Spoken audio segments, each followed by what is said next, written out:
C programming এর Bangla video টিউটোরিয়ালে আপনাদের সবাইকে স্বাগতম। আমি মোহাম্মদ শরীফ চৌধুরী। আজকের পর্বে আমি একটা প্রবলেম সলভ করব। সেই প্রবলেমটা হলো যে আমাকে একটা ফাংশন তৈরি করতে হবে যেটা ইনপুট হিসেবে একটা স্ট্রিং এবং একটা ক্যারেক্টার নেবে এবং যা রিটার্ন করবে যে এই ক্যারেক্টারটা এই স্ট্রিং এর মধ্যে কয়বার রয়েছে। যেমন এখানে দেওয়া হয়েছে যে শরীফ SHRIF এবং একটা ক্যারেক্টার দেওয়া হয়েছে এ এবং এই শরীফের ভিতর একবারই রয়েছে, সেহেতু এখানে স্যাম্পল আউটপুট আসছে 1, কিন্তু যে এই শরীফের ভিতর একবারও নেই সেহেতু স্যাম্পল আউটপুট এসেছে 0। সো আজকে আমরা এই প্রবলেমটা সলভ করব। Create a function that count the number of a character in a string. এই ক্যারেক্টারটা দেওয়া থাকবে, অর্থাৎ একটা স্ট্রিং এবং একটা ক্যারেক্টার দেওয়া থাকবে। আমাদেরকে বের করতে হবে যে এই ক্যারেক্টারটা স্ট্রিং এর মধ্যে কয়বার রয়েছে। এই কাজটা আমরা কিভাবে করতে পারি? একটা ফাংশন, এখানে যেটা বোঝা যাচ্ছে যে একটা ফাংশন আমাদেরকে নিতে হবে। ফাংশনটা আমরা নিলাম যে কাউন্ট ফাংশন নিব। এখানে ইন্টিজার আমি কাউন্ট দিচ্ছি, যেহেতু ফাংশনটা আমাদের কাউন্ট করা হবে। এবং এখানে আমরা যেটা করব যে দুটো প্যারামিটার এখানে আসবে, একটা হচ্ছে ক্যারেক্টার টাইপের অ্যারে এবং আরেকটা হচ্ছে শুধুমাত্র ক্যারেক্টার টাইপের, এটা অ্যারে না। এবং আমাদেরকে যেটা কাজ করতে হবে সেটা হলো এই ক্যারেক্টারটা এই অ্যারের মধ্যে কয়বার রয়েছে সেটা বের করতে হবে। খুব সহজেই এটা আমরা বের করতে পারি। প্রথমে হয়তো আমরা এটা স্ট্রিং লেন্থ নির্ণয় করে ফেলবো। তো স্ট্রিং লেন্থ নির্ণয় করার জন্য আমাদেরকে যেটা করতে হবে,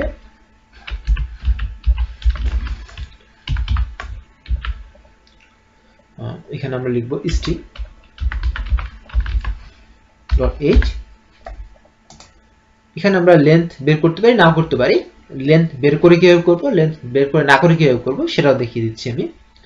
যেমন আমি এখানে যদি লেন্থ লিখি, একটা ভেরিয়েবল নিলাম ইন্টিজার ln লেন্থ, এবং আমি এখানে লিখলাম যে length equal to strlen string length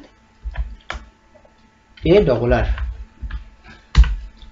এটার আমি স্ট্রিং লেন্থ এখানে নির্ণয় করলাম এবং আমরা এখানে একটা লুপ চালাবো। লুপের জন্য আমি এখানে নিচ্ছি i for I equal to 0, I less than len I plus plus। এবং এখানে আমি যেটা লিখব সেটা হলো যে if a double r I equal ch, তাহলে আমরা যেটা করব কি একটা কাউন্ট প্লাস করে দেবো, কাউন্ট প্লাস প্লাস, সেটা একবার কাউন্ট করব। কাউন্ট প্লাস প্লাস করে দেওয়ার জন্য আমাদেরকে যেটা করতে হবে যে কাউন্ট নামে একটা ভেরিয়েবল নিতে হবে এবং তার ইনিশিয়াল মানটা 0 করে দিতে হবে, যাতে পরের বার থেকে আমরা 1 2 আসে। এই মানটা যদি আমরা 0 করে না দেই তাহলে আমরা কাঙ্ক্ষিত রেজাল্ট পাবো না।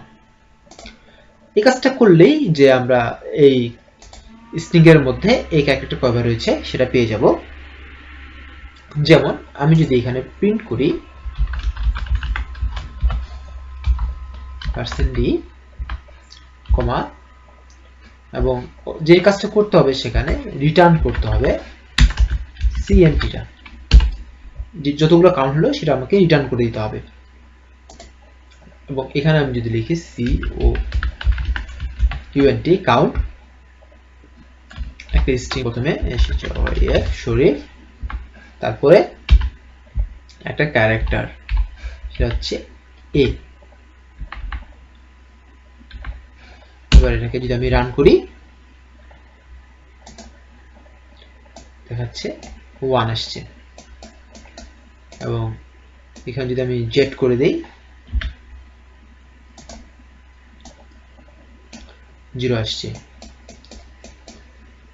আমরা অনেক কিছু লিখতে পারি, যেমন এখানে আমি 3টা a 2টা x লিখলাম এবং a দিলাম, রান করলাম, 3 আসলো। মোটামুটি ভাবে আমরা কাজটা অর্ধেক করে ফেলেছি বলে মনে হচ্ছে। এখানে আমি আজকে আরেকটা জিনিস লক্ষ্য করব যে এই জিনিসটা ইনপুট নিতে একটু ঝামেলা হওয়ার কথা। কিভাবে আমরা ইনপুট নেব সেই জিনিসটা আমরা দেখিয়ে দেবো আজকে। এখানে আমরা যে জিনিসটা হচ্ছে যে হয় scanf এর মাধ্যমে নিতে হবে, এবং যেহেতু ইন্ড অফ ফাইলে আমাদের প্রিন্ট করতে হবে, টেস্ট কেস দিয়ে দেওয়া নেই। প্রথমে একটা আমাদেরকে স্ট্রিং নিতে হবে ক্যারেক্টার টাইপের স্ট্রিং। আমরা এখানে নিলাম যে 100 বেশি নিব না, নিলাম। তারপর একটা ক্যারেক্টার নিতে হবে, সি নিলাম। তাহলে এখন আমরা এই কাজটা করতে পারি, while scanf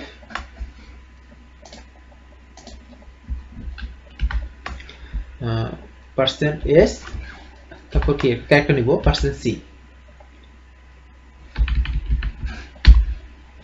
%s %c, কমা str এবং %c।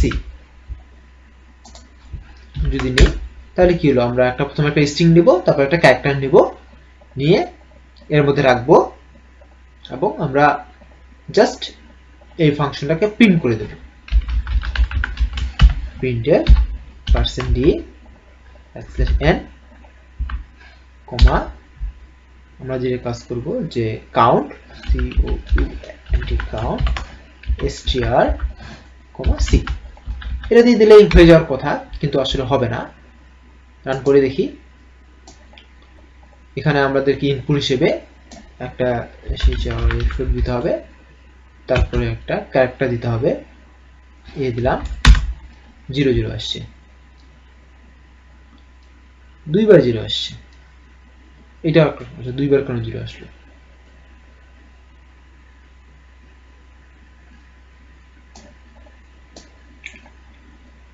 এখানে একটা সমস্যা যেটা হয়েছে, আমি যেটা বলেছিলাম যে আসলে হবে না। কারণ কি, আমি যদি প্রোগ্রামটা রান করি তাহলে এখানে দেখতে পাবো যে আমরা এখানে প্রথমে এসেছে RIF শরীফ লিখলাম, তারপর স্পেস দিলাম, তারপর সি দিলাম, এ দিলাম, তারপর যখন আমি এটা চাপলাম দুটো 0 আসলো। এটা কেন হলো? দেখুন এখানে আমি %s এর পর %c নিয়েছি, অর্থাৎ এই শরীফ নেওয়ার পরে যখন আমরা %c দিয়েছি তখন সে এই স্পেসটাকে c এর মধ্যে নিয়ে নিয়েছে। তারপর কাউন্ট ফাংশনে চলে গেছে। কাউন্ট ফাংশন কি চেক করছে যে শরীফের মধ্যে স্পেস কয়টা আছে, একটাও নাই, 0 রিটার্ন করে ফেলছে।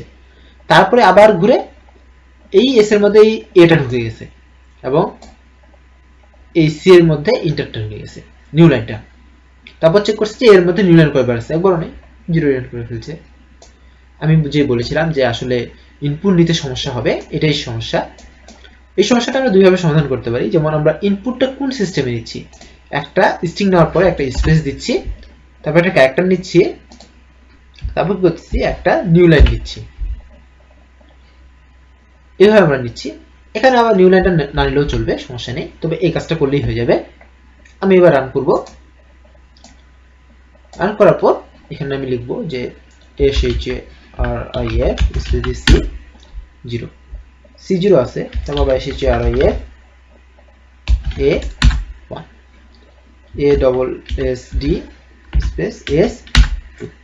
সমস্যা হচ্ছে না। একটা পদ্ধতি অবলম্বন করতে পারি, যেমন এখানে %s এর পর %c। %c মানে কি, এখান থেকে একটা ক্যারেক্টার ইনপুট নেবে এবং সেটাকে কোনো কিছুর মধ্যে অ্যাসাইন না করেই হাওয়া করে দেবে। যেমন আমি এখানে স্পেসটা নিবে, নেওয়ার পরে সেই স্পেসটাকে এখানে কোনো অ্যাসাইন করবে না, তার আগেই হাওয়া করে দিবে এবং পরবর্তীটা স্ক্যান করে নিবে সে। %s %c আবার এখানে আমি দিচ্ছি %c দিলাম এই নিউ লাইনটাও ইগনোর করার জন্য। সো এবার যদি আমি এটাকে রান করি,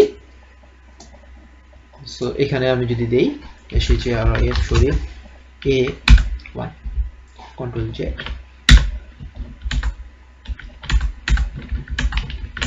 হচ্ছে না। কারণটা কি? কারণটা হলো যে আমি এখানে নট ইকুয়াল টু EOF দিইনি। আমি আবার রান করব।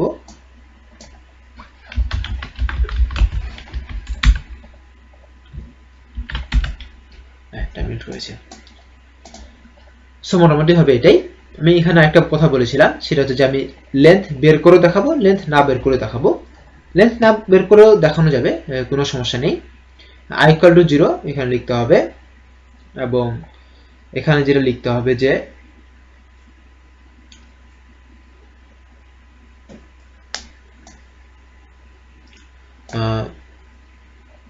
আমরা যদি a double r I not equal to backslash 0, এই কাজটা করলে আমাদেরকে লেন্থ বের করার দরকার নেই।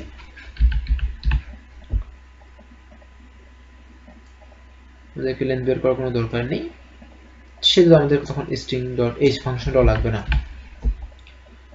রান করি, এখানে i equal to 0, a double r I, ও এখানে ইন্টিজার i নিতেই হবে, এবং cnt equal to 0, এই দুটো তো নিতেই হবে। রান করি, রান হয়েছে। আমরা লিখব এসেছে rif a1, এসেছে rif a1, এসেছে ri asss space s string control z। So মোটামুটি ভাবে আমরা আমাদের প্রোগ্রামটা শেষ করে ফেলেছি, এবং কিভাবে কাজ করব সেটা বর্ণনা করেছি। ধন্যবাদ সবাইকে আমার সাথে থাকার জন্য। দেখা হবে পরের টিউটোরিয়ালে। ধন্যবাদ সবাইকে।